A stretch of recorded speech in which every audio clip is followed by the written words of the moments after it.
தேவனுக்கே மகிமை உண்டாவதாக. இந்த புதிய நாளிலும் கர்த்தர் நமக்கு தரும் ஆறுதலின் மன்னா. கவலைகளோடு கண்ணீரோடு அமர்ந்திருக்கிற உங்களை தேற்றுகிற ஒரு உன்னதமான சத்தியத்தை இன்று வேதாகமத்திலிருந்து தியானிக்க போகிறோம். அவருடைய கோபம் ஒரு நிமிஷம், அவருடைய தயவோ நீடிய வாழ்வு. சாயங்காலத்தில் அழுகை தங்கும், விடியற் காலத்திலே களிப்பு உண்டாகும்.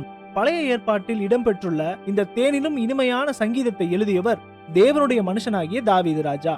தன் வாழ்க்கையில் ஒரு கட்டத்தில் தவறு செய்த போது தேவனுடைய ஒழுங்குபடுத்துதலை சந்தித்தார். அதனால் சோதனைகளும் வேதனைகளும் அவரை சூழ்ந்தன.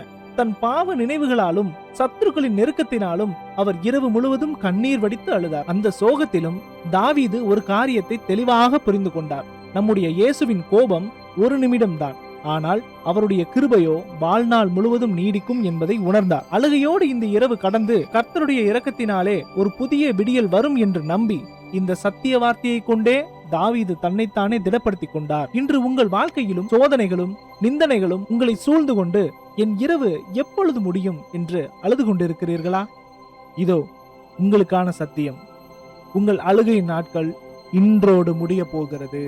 நம்முடைய இயேசுவின் தயவு உங்கள் மேல் நீடிய வாழ்நாளாக இருக்கிறது. உங்கள் சூழ்நிலைகள் மாறப்போகிறது. விடியற் காலத்திலே களிப்பை தருகிற தேவன் உங்கள் துக்கத்தை சந்தோஷமாக மாற்றப் போகிறார்.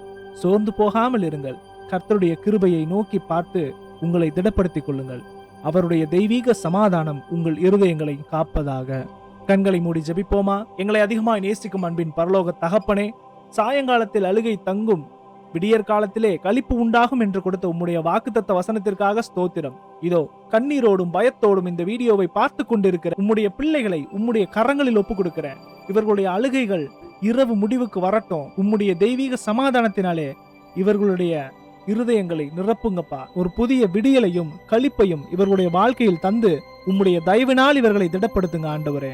இன்று பிறந்த நாள் திருமண நாள் காண்கின்ற உமது பிள்ளைகளை உமது கருத்தில் ஒப்புக் கொடுக்கிறேன். நீரே அவர்களை ஆளுகை செய்து ஆசீர்வதியும். தேவைகளுக்காக ஜெபிக்கிறவர்களுக்காக நான் ஜெபிக்கிறேன். அவர்களுடைய தேவைகள் இயேசுவின் வல்ல நாமத்தில் சந்திக்கப்படுவதாக முற்றிலுமாய் உமது கருத்தில் ஒப்புக் கொடுக்கிறேன். நீரே பேரு பேராய் அவர்களை ஆசீர்வதிப்பீராக. மீட்பெரும் அருமை இரட்சகருமாகிய இயேசுவின் வழியாய் ஜெபிக்கிறோம் எங்கள் ஜீவனுள்ள நல்ல பிதாவே, ஆமேன்.